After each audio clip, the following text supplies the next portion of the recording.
Can you die from drinking too much water? The simple answer is yes. It's called hyponatremia, and more specifically, exercise-associated hyponatremia. The condition is relatively unknown, and although deaths are rare, it's surprisingly commonplace. So why haven't you heard of it? Well, the condition was unrecognized until the 1980s, when it was first observed in marathon runners. The first known death of a hiker was in 2008 at Grand Canyon. But it turns out this occurs in a variety of vigorous activities, including kayaking, swimming, climbing, and even football practice. And the longer the activity, the higher the incidence.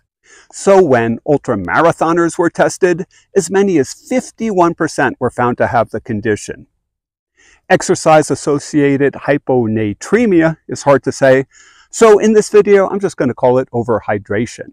Besides being a relatively recently recognized issue, it can only be diagnosed with a blood test, something not accessible to most amateur athletes. Further, it occurs in similar conditions and with similar symptoms as heat exhaustion, so most people attribute their symptoms to that. But here's a problem. Consuming more water is a frequent strategy for dealing with heat exhaustion, but consuming more water is the opposite of what you should do with overhydration. It can even lead to death. Further, rest usually helps with heat exhaustion, but because water absorption can increase with rest, overhydration symptoms may worsen. For serious cases of overhydration, medical intervention, not rest, is warranted. Awareness of the issue is a way to reduce its incidence. The U.S. military, once it understood overhydration, quickly reduced its occurrence by 50% among soldiers, simply through knowledge and vigilance. Now, I was a bit skeptical when I first heard about the danger of drinking too much water. I was raised in a generation that did not carry water bottles. As kids, when we got thirsty, we lined up at the water fountain. It wasn't until the 1980s that the bottled water industry exploded. Now there's something I call the hydration generation, an entire cohort that was raised with bottled water being a necessity for athletic activity, and a deep-seated fear of not drinking enough water. It even has a name, dehydration anxiety. This is likely encouraged by the bottled water industry, which is expected to sell $100 billion of bottled water in 2024 in the US. Being raised with a fear of not drinking enough water and being encouraged by an industry that makes money selling you something you can get from the tap likely encourages this condition. And here's the shocking thing. Although people die from this, the entire problem can be easily avoided. Now, I wrote a fairly technical presentation about overhydration, but when I read it, I said, no one on YouTube wants that level of detail. So I'm going to leave out the technical definitions and most of the study results and just stick to the basics. If you want more detail, I'll post links to some of the studies in the comments section. So instead of a technical definition, I'll give you my simplistic understanding of overhydration. You drink too much and you dilute the sodium in your system, which causes cells to swell. In a worst-case scenario, this can lead to brain swelling and death. As an example, here's a summary of the first reported hiker death from overhydration. It was at Grand Canyon. A previously healthy 47-year-old woman hiked on South Kaibab Trail for a round trip of about 6 miles over 5 hours. The morning temperature was 50 and the high temperature was about 80. She drank a large amount of water and ate little. She made it to the trailhead, then took a bus to the village where she fell face forward onto the sidewalk. She was transported to a hospital where it was found she had low sodium and brain swelling. She was declared brain dead the next morning. About 20% of the weather-related rescues at Grand Canyon are for overhydration. So 3 questions come to my mind. What can you do to prevent it? How much water is too much? And how can you treat it? The most striking thing about this condition is that it is totally preventable. The literature is full of admonitions saying to drink to thirst. which I guess is a medical way of saying, drink when you're thirsty, stop when you aren't. Over and over again, they say forced hydration can be dangerous. But this may be contrary to the attitude of the hydration generation that fears it's not drinking enough. Most people are familiar with Grandma's method of cooking. She grabs a handful of this and a pinch of that and never uses a measuring cup. She just knows from experience what is right. And personally, that's how I approach water consumption. I bring enough and I drink enough. But a viewer asked me a fair question, which is how much do I drink on a rim to rim hike at Grand Canyon, a vigorous hike of about 16 miles or 26 kilometers. I'd say I drink about 4 liters of water, and a liter is about the same amount as a quart. And that depends upon weather and conditions. But that's what works for me personally. I'm not suggesting that this is a standard for anyone else. Everyone is different. So, how much water is too much? Several articles have suggested that 1 to 1.5 liters per hour is too much.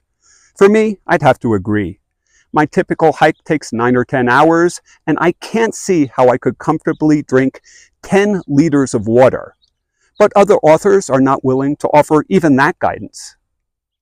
However, a couple of the case reports offer examples.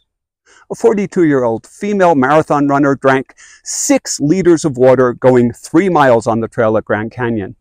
She got sick, required helicopter evacuation, IV sodium, and when she stopped vomiting, she was given sports drinks and snack foods.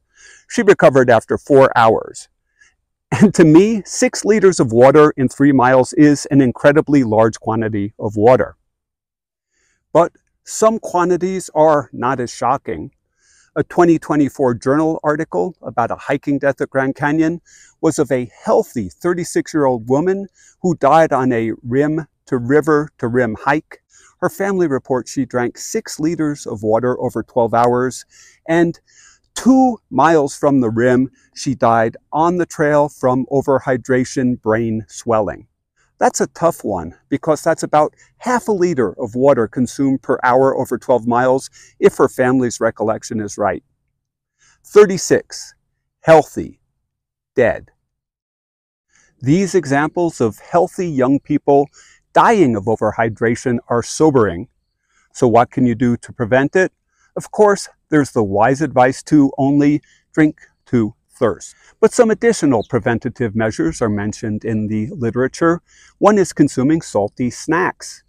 Even before researching this issue, I started eating ham and cheese rolls on my hikes, each of which has about 250 milligrams of sodium. I normally eat about 4 of these on a rim to rim hike, so it looks like my body may have adopted a preventative mechanism all on its own. A hiking friend of mine likes to chew on beef jerky, which has to be one of the saltiest foods I've ever tried. Salty snacks do make sense. But some people with heart conditions need to avoid sodium. For them, this could be a problem. Perhaps going on a shorter hike or rescheduling in milder weather would be a solution. You don't want to die hiking. Electrolyte drinks once again get mixed reviews from medical experts. Some seem to think they're a good idea, while others warn that the sugar may lead to liquid retention and cause additional problems. Some recommend salt tablets, but salty food and salty snacks seem to get the broadest approval. 2 other matters may compound the problem. First, and this one surprised me, taking non-steroidal anti-inflammatory drugs like aspirin or ibuprofen can worsen overhydration problems. A number of hikers and other athletes take these drugs, particularly as we age. The impact is not huge, but it is meaningful. For example, in one study of marathon runners, a person who drank slightly more than 1 liter an hour plus took 800 milligrams of ibuprofen led to an overhydration diagnosis. That's a single example, but 5 liters of water over a marathon does not seem wildly excessive. The addition of the ibuprofen may have made the difference. Also, overhydration can worsen when you stop activity. Apparently, the body then absorbs more liquid that may have been on hold during intense activity, and the condition can worsen. Plus, the illness can put a person at risk for 24 hours. This is no joke. So, I've learned something new. When you see someone who's having trouble in the heat, ask, how much liquid have you been drinking? And if it's a large quantity, they may want to hold off drinking more and summon expert medical help, as the results can be fatal. As applied to me, I think the takeaway is simple. Drink when you're thirsty, stop when you're not. Eat healthy foods, including salty snacks, as long as you're not on a salt-restricted diet. And there's something new I learned researching this issue. Take non-steroidal anti-inflammatory drugs only if necessary, before and during your hike.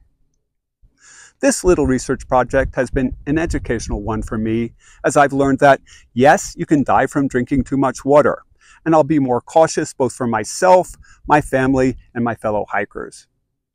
Now, of course, I'm an ordinary hiker with no medical qualifications. For medical advice or information, please consult a medical professional. Please hike safely, and thank you for watching.